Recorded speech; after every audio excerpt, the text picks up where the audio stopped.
మూడు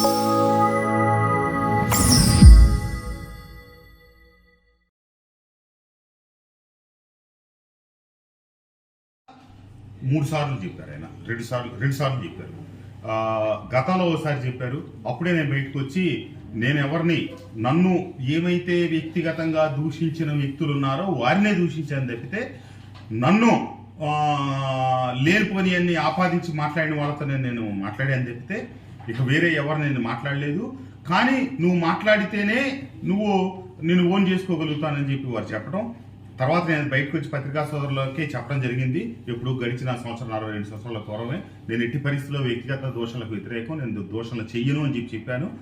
మొన్న చివరిగా ముఖ్యమంత్రి గారిని కలిసినప్పుడు నా అభ్యర్థిత్వాన్ని ఖరారు చేస్తా, వారు నీకే టికెట్, నువ్వు వెళ్ళి పనిచేయి, కానీ నేను నిన్ను ఓన్ చేసుకోవాలంటే రాబోయే రోజుల్లో శాసనసభ్యులుగా, పార్లమెంట్ సభ్యులుగా టికెట్లు ఇవ్వాలంటే ఎవరైతే చంద్రబాబు నాయుడిని, లోకేష్ని తిడితేనే, గట్టిగా మాట్లాడితేనే టికెట్లు ఇస్తానని చెప్పి వారు చెప్పడం, అది నాకు తీవ్రమైనటువంటి, నాలో ఒక నిరుత్సాహాన్ని కలిగించింది. ఆ రకమైనటువంటి మాటలు దానికి నేను ఇష్టపడక వచ్చిన తర్వాత నేను పార్టీలో ఉన్నటువంటి పెద్దలను కూడా కలిసి వారి ఉద్దేశాలు ఇట్లా ఉన్నాయి, ఆ రకంగా మాట్లాడితేనే రాబోయే రోజుల్లో ఉన్నత రాజకీయాల్లో ఉన్నత శిఖరాలకు లేకపోతే ఉన్నతమైన స్థానాలకు వెళ్ళే పరిస్థితి ఉన్నప్పుడు ఆ రకమైన పరిస్థితులతో నాకు ఇష్టం లేదు అని చెప్పి తెలియజేసి నేను నిదానంగా నిష్క్రమించడం జరిగింది.